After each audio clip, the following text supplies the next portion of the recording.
Samsung's Galaxy S26 Series is being leaked as some sort of a paradigm shift, and let's just say it sounds pretty complicated. The iPhone 17 series is now rumored to get creative about battery life along with new colors. The changes coming to the Google Pixel Watch 4 sound like a bit of good and known. Samsung seems ready for yet another launch soon, now with a new lineup refresh. And yes, Apple might have just figured out how to get rid of the crease on the foldable iPhone, and Samsung might follow suit. I'm Jaime Rivera, and it's about that time for the news, so let's go through these 5 interesting topics. This is Tech Briefing powered by MediaTek. If you thought Samsung was done for the year with launches after the Galaxy Unpacked, think again. Reports already call out for the company's upcoming Galaxy S25 FE, Galaxy Buds FE3, and even their Galaxy Tab 11 series. Evan Blass just tweeted changes that are coming, at least visually, and they're sort of known. In the case of the Galaxy S25 FE, the design looks pretty much unchanged to the CAD renders we saw before, which, yes, look a lot like the base Galaxy S25, though with a new color option. It seems the biggest change is coming to the Galaxy Tab S11 Ultra. I mean, from the back it looks similar with the 2 rear cameras, but at the front it's a completely new notch, which is apparently smaller, even if, yeah, it's still a notch on a tablet, I know.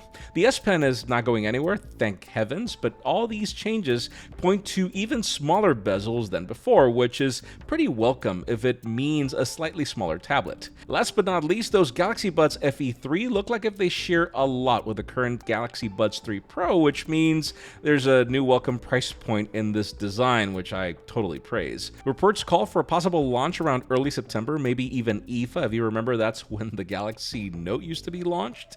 I'm curious to know what you think about all these products in the comments. I hope that's how it goes. Google's upcoming Pixel Watch 4 has found itself in rumors again and points to a modest but interesting update.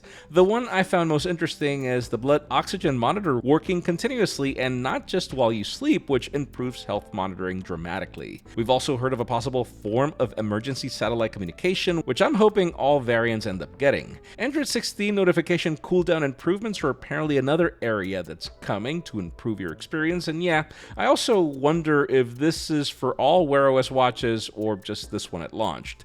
As we covered before, don't expect much to change visually on the watch, though the rumors of an extra button alone are major. We also hear of a possible larger battery, new color options, and some even called for improvements in repairability somehow. The Snapdragon W5 Gen 1 will continue to power the watch, but we hear of a new coprocessor for better AI-related tasks. Heck, even a brighter 3000 nit display is being rumored, along with a slight reduction in bezels. Last but not least, we hear even pricing will remain the same, so set your calendars for August 20th, as Google has pretty much confirmed that their event is happening in New York City. I'm curious to know if you like all these minimal changes for the watch in the comments. Listen, the question I get every time I review any foldable is how is the crease, which makes sense.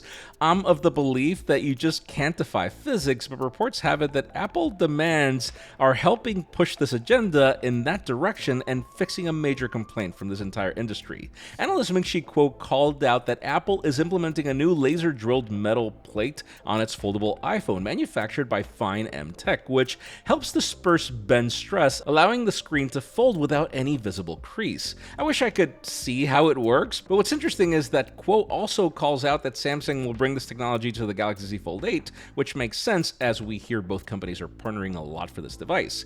If this actually works, it could just be that we'll be getting 2 creaseless foldables next year, as reports still have Apple gearing up for this device in 2026, though some call for an early launch and others for the fall, though now I'm even more inclined to an earlier launch if you consider the fact that Apple's going to want to launch their foldable before Samsung. The foldable iPhone is expected to be much smaller than the Z Fold 7, though with a 7.8-inch internal display, a 5.5-inch outer cover screen, and then less cameras with just 2 modules, Touch ID, and I assume 2 selfie cameras, even if the rumors only call out for 1. I doubt it. I guess the biggest question is how much would both of these phones cost whenever they launch? I'm curious to know what you think the price will be for both these devices in the comments. Apple's iPhone 17 series continues to bring some interesting changes that are either well welcomed are polarizing. Reports have the iPhone 17 Air bringing a small 2800 mAh battery according to new reports, which for context is smaller than what the iPhone 6 Plus brought 11 years ago. Reports have iOS 26 bringing a special adaptive power mode, which could achieve all-day battery life, but only for 60 to 70% of users compared to the typical 80 to 90% that typical iPhone users currently get right now. Obviously, the 5.5mm design will be attractive for a certain portion of the market, so I guess this move kind of makes sense, though we'll see. Another interesting tidbit is the color options that are coming. In the case of the Pro Series, we're hearing of 4, with black, dark blue, silver, and a new orange making the cut. The dark blue is reportedly more of a black that changes color in reflecting light, which is inspired by the blue titanium of the iPhone 15 Pro Series. The halo color this year is that orange, which we hear is inspired by the same color we have on the accents of the Apple Watch Ultra, and which you bet I'm totally ready for. We did hear separate reports of a special white variant that's linked to the liquid glass design of iOS 26, but we'll see about that. Also, those rumors of the Pros going aluminum continue to reign supreme, so we'll see how that goes. I'm curious to know what you think about these changes in the comments. Now, before we get to the hottest news, let me tell you about today's sponsor, MediaTek. This is the second year where Motorola chooses Dimensity for its beloved Razr, and I can see why. Last year's model proved to be great in performance and endurance, and this year's Razr has only gotten better with the Dimensity 7400X and its advanced 4nm architecture. Seriously, this phone has the looks, has the feel, but then all this is matched with snappy performance, reliable connectivity, and even better endurance on its slim form factor. It's clearly the reason Motorola continues to trust MediaTek year over year. Thanks to MediaTek for sponsoring this video. And finally, for the hottest news today, let's talk about the Samsung Galaxy S26 series. Rumors have this entire series being called the next paradigm, but I'm already wondering if that's the case. We do hear the Plus variant is getting replaced with the Edge, and that this phone will get an upgraded ultra-wide camera, now up to 50 megapixels. The Ultra is set to retain the current numbers of 200 megapixels on the primary and 50 megapixels on telephoto, but we hear of a possible change to Sony in ways that I can't wait to confirm, because the HP2 is definitely dated as a sensor. Now, design-wise, we hear the Ultra is slightly changing in form factor, meaning it's getting thinner and with a slightly larger display on a frame that could be reduced, giving you a nearly bezel-free experience on a smaller footprint. But then this is where things get interesting. We hear the company plans to keep the 5000 mAh battery on a thinner frame, which is great, but yeah, I'm already wondering if this is confirmation that the rumors of the Ultra losing the S Pen slot to achieve this thinner body is actually going to happen. Last but not least, those that are considering the Galaxy Ring, apparently the refresh is happening at this Galaxy Unpacked, which will most likely happen earlier next year. In today's question, let me know.